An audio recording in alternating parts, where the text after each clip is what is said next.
Iran has successfully placed into orbit its domestically made national Fajr satellite.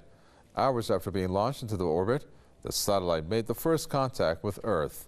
President Hassan Rouhani has congratulated the nation on the successful launch. He says the government is determined to press ahead with the national space program. Press TV's Amir Mehdi Kazemi reports from central Iran. The latest achievement to mark the National Space Technology Day on the 37th anniversary of the victory of Iran's Islamic Revolution.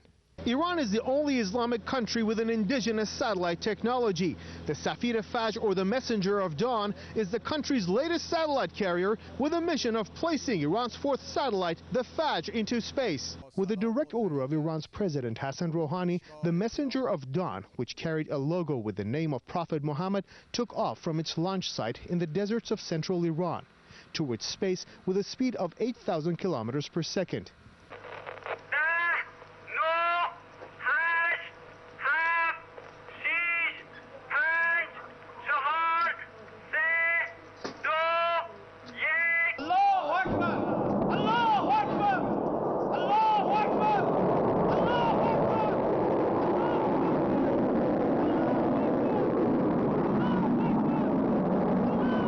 Minutes after the launch, Iran's homemade satellite carrier successfully placed the Fajr satellite in its orbit, some 450 kilometers above the Earth's surface. Iran's Defense Minister Brigadier General Hossein Dehqan congratulated the nation for the success.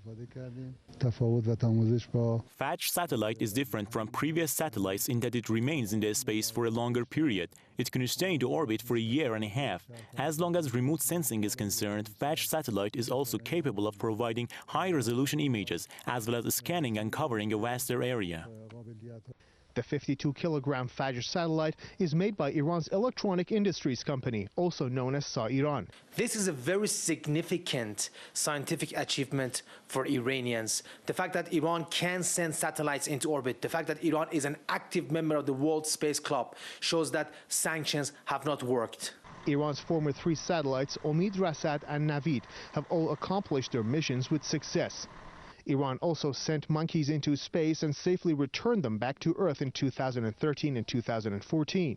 According to officials, Iran has plans to send bigger satellites at higher trajectories to space in the next 4 years. Other plans include sending astronauts to space by 2020. Amir Mehdi Kazemi, Press TV in central Iran. Let's bring in Dr. Kaveh Afrasiabi. He's an author and political scientist who joins us from Boston. Dr. Afrasiabi, obviously this covers a whole range of messages that it sends, not only within the country, but also regionally and, of course, to the international community. What could those messages be? Well, obviously, Iran has every right to be very proud of its technological achievement. This level of rocket science is only possessed by a few countries around the world. And Iran, as you know, one of the people just interviewed in your program said, is a member of basically an elite club. And this has had, wide reverberation in the international media as well.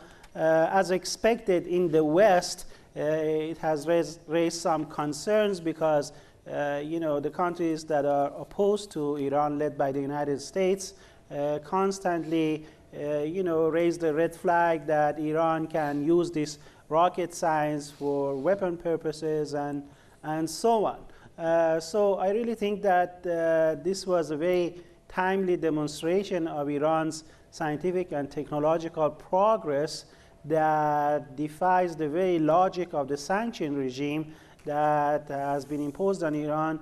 And this program, the National Space Program of Iran, is a decade old, and during this whole time Iran has been under the pressure of Western sanctions, and yet we see that irrespective of how hard they have tried to cripple Iran's technological progress, they have failed rather miserably. Well, you referred to the timing of this. This is obviously a timing that is of a noted importance, just like the timing of the biggest maneuvers that Iran held in the Persian Gulf just recently, that it covered thousands of kilometers. Obviously, it showed Iran's military might, which has always had defensive posture. So putting this all together, I would think that the international community would think that Iran is a force to be reckoned with and not to pass this historic opportunity that lies ahead for them. And that is an agreement, at least political agreement, on Iran's nuclear program. I absolutely agree with you, and I think that both the military exercises as well as this launching of the satellite represents a formidable regional power that needs to be reckoned with, that cannot be ignored, cannot be bullied, cannot be imposed and dictated upon, no matter what the wishful list of the Western hawkish politicians, including those in the US Congress, that think that they can present the laundry list of demands, for example, limiting Iran's missile technology and so forth, simply because where they are sitting, the new Rome. Unfortunately, the time has changed, and the emergence of regional powers such as Iran is an indication of the need for change of the political calculus on the part of those hawkish politicians in the West. Thank you very much for that. Dr. Kaveh Afriazabi, author and political scientist from Boston.